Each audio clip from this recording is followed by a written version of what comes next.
There's so many reasons why being a musician can be a massive head fuck. To start off, music's a matter of opinion, not fact. 2, the huge difference between being beaten and being rejected. We'll talk about more sources of head fuckery, such as identity, in our next vid. Right now, let's get straight into the old subjective versus objective debate.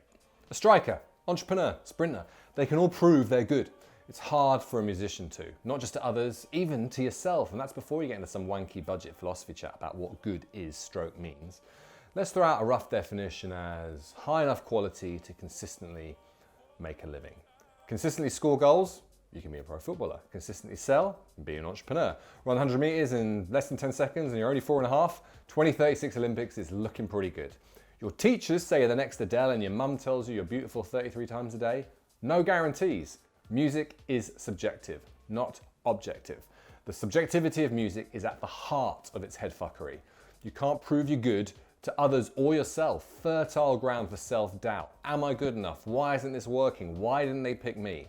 Now, there are some ways to fumble towards potential musical objectivity. Grades, for example. If you're nailing grade 8 at 9 years old, it's a pretty strong sign you're good enough. Or you've got really hardcore parents who lock you in a basement 6 hours a day. Industry-wise, it's why labels and managers look at streams, ticket sales, social followings. It's the nearest they've got to your goal haul or run times. If a coach is considering you for England under-18s, the question's pretty simple. How quick can you run? Plus, that coach has precise data on how fast you have to be at 16 to be with a good chance of winning gold at 21. It's a double judgment. With up-and-coming talent, you're trying to guess what someone is going to become. In any kind of talent spotting situation, Team GB to the A&R process, you're rarely being picked for who you are now. You're being chosen for what it's thought you might become, a double judgment. And in sport, there are established objective indicators, but in music, with hardly any stream, sales or Insta fame, the label or manager thinking of signing you has little indication of where you are now, let alone where you're going to be. So they fall back on good old subjective opinion of what their ears think. And once that's the case, you're at the whim of an individual decision maker. Unless you can build an audience yourself, which not only acts as proof, your equivalent of running 100 meters in record time, it might take away your need for even needing a label. The subjectivity of music almost definitely means until you have built that big enough audience to help you make a living, you'll be at the whim of the opinions of others, which almost guarantees at some point experiencing rejection unless you reframe the way you look at things. A sprinter doesn't really have the anguish of, why did that person get picked over me? They were quicker than you, mate. Precise, objective fact. Still annoyed, often at themselves for not training enough, but understand why.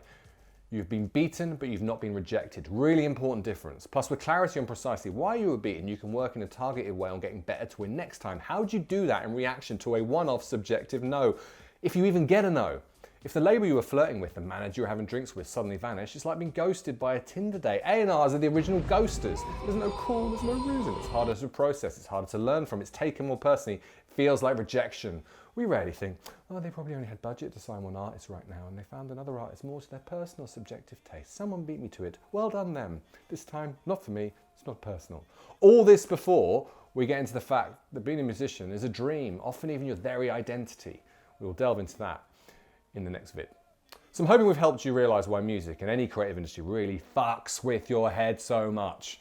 Being subjective means you're always vulnerable to opinions of others, especially early on. Always needing to convince someone of something, and without realizing all this, you're likely to feel the more intense feeling of rejection than the I can learn from this and bounce back of being beaten but not rejected. And that's before you realize they're often not thinking about you now, but you in the future. You've been beaten due to another human being's subjective guess as to how developed your talent will be in the future. You are being assessed subjectively on a version of you that doesn't actually exist yet.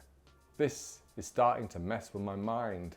Serious point, the only person who gets to decide who you are in 2 years' time is you. And this is starting to sound a bit wanky now. Go on a bit budget Gary V. So catch you for part 2 on identity in a fortnight. And remember, it really does help if you're fucking good. Whatever good means.